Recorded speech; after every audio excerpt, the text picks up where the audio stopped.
সবাইকে স্বাগত জানাচ্ছি আজকের ভিডিওতে। বন্ধুরা, আজকের ভিডিওতে আপনাদেরকে দেখাবো আল-আরাফা ব্যাংকের সেভিংস অ্যাকাউন্ট খুলতে কি কি ডকুমেন্ট লাগে, কত টাকা চার্জ, কোথায় কেমন চার্জ, ডেবিট কার্ড চার্জ কেমন, এসএমএস ব্যাংকে চার্জ আছে কিনা, থাকলেও কেমন চার্জ, চেক বই সব ফি কেমন, টু জেড নিয়ে আজকে আলোচনা। তাই বন্ধুরা, ভিডিওটা শুরু করার আগে একটা রিকোয়েস্ট, যারা আমার এই চ্যানেলটি সাবস্ক্রাইব করেননি দ্রুত সাবস্ক্রাইব করবেন, যারা সাবস্ক্রাইব করেছে তাদেরকে অসংখ্য ধন্যবাদ।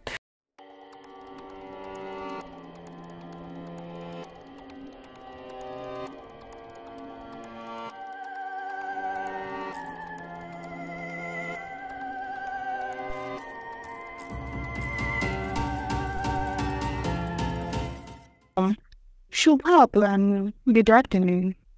And I have said I'm back on Expatriate, Salvador. Welcome to our Islamic Bank Contact Center. বাংলার জন্য অ্যাক্সেস করুন। কাস্টমার সাপোর্ট প্রতিনিধির সাথে কথা বলার জন্য সম্মানিত গ্রাহক, আপনার কলটি কাস্টমার সাপোর্ট প্রতিনিধির কাছে ট্রান্সফার করা হচ্ছে। অনুগ্রহ করে অপেক্ষা করুন। আপনার অবগতির জন্য জানাচ্ছি, প্রশিক্ষণের জন্য আপনার কথোপকথনটি আমরা রেকর্ড করে রাখতে পারি।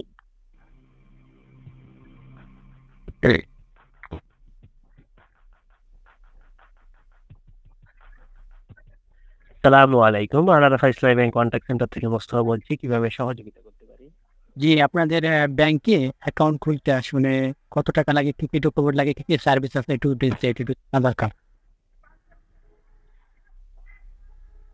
যার নামে অ্যাকাউন্টে হবে তার এনআইডির photocopy, 2 copy passport size photo, আপনার নমিনির এনআইডির photocopy, 1 copy passport size photo, আপনার ইউটিলিটি বিলের কপি, আর যদি আপনার ট্যাক্স রিটার্ন কপি থাকে তাহলে জমা দিলে ভালো হবে স্যার।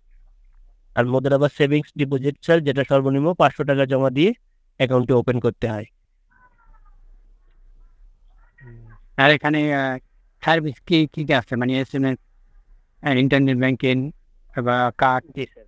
চেক বই, অ্যাকাউন্টের বিপরীতে কার্ড নিতে পারবেন। আপনি আমাদের Aibl ব্যাংকিং অ্যাপস ব্যবহার করতে পারবেন। আপনি আমাদের mobile financial service Islamic wallet ব্যবহার করতে পারবেন। এখন আমার তথ্য দিয়ে সহযোগিতা করতে পারি স্যার। কার্ডের চার্জ কেমন? আপনি থেকে নেন ইন্স্যুরেন্স ফি 575 টাকা এবং অ্যানুয়াল ফি 575 টাকা। আর আপনি যদি এজেন্ট ব্যাংকিং আউটলেট থেকে নেন সেক্ষেত্রে ইন্স্যুরেন্স ফি 460 টাকা এবং অ্যানুয়াল ফি 460 টাকা।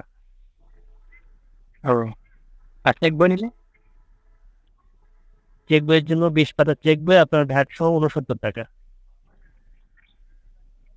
এখন আপনাদের এটা কি 2023 থেকে আপডেট হয়েছে নাকি? 16 তারিখ থেকে আপডেট হয়েছে, 16/8/2023 তারিখ থেকে। জি, এই জন্য বললাম কার্ডের আগে ছিল 345 নাকি যেন বলছিল। 460 টাকা হয়েছে স্যার। এটা হচ্ছে বিভিন্ন ব্যাংকের সাথে সমন্বয় করে এখন করা হয়েছে। বেশি কার্ড না মাস্টার কার্ড, এটা বর্তমান আপডেট? স্যার বর্তমানে স্যার মাস্টার কার্ড নেটওয়ার্কের আওতায় আছে স্যার, এবং visa network sir on processing আছে স্যার। মানে মাসখানিক পর কি ভিসা কার্ড কেউ অ্যাপ্লাই করলে পাওয়া যাবে? এটা আমি নির্দিষ্ট করে বলা সম্ভব নয় স্যার। ও ঠিক আছে, ভিসা কার্ড হলে আর কি সুবিধা। বর্তমান নয় ডিজিটাল যুগ তো, বিকাশ থেকে ভিসা কার্ড টাকা ট্রান্সফার করা যায়, আর ওই বিনিময় দিয়ে কিন্তু সবকিছু করা সম্ভব স্যার। এটা হচ্ছে একটু network sir, Mastercard network আর হচ্ছে ভিসা কার্ড। এটা মাস্টার কার্ড নেটওয়ার্ক দিয়েও সবকিছু করা সম্ভব স্যার। না, ওই মাস্টার কার্ড আবার ওই বিকাশ নগদ থেকে টাকা পাঠানো, মানে অ্যাকাউন্টে টাকা জমা করা যায় না। ভিসা কার্ড জমা করা যায়, আপনারা রিসেভ করে নিতে পারেন।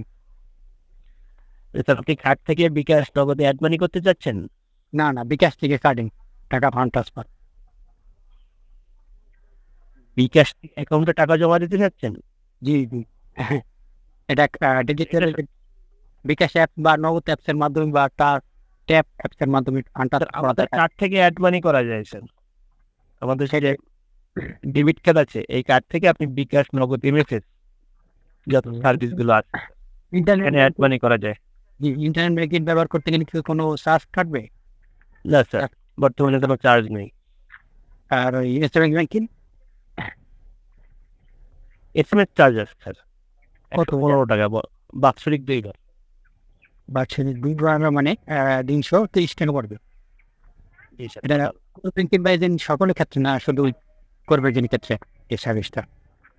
স্যার এসএমএসটা স্যার সবার ক্ষেত্রে করবেন। ঠিক আছে, ধন্যবাদ। কারণ ব্যাংকের নিয়ম অনুযায়ী জি ধন্যবাদ। যে আপনাকে অসংখ্য ধন্যবাদ আলাদা ব্যাংকে শুরু থাকার জন্য। আসসালামু আলাইকুম।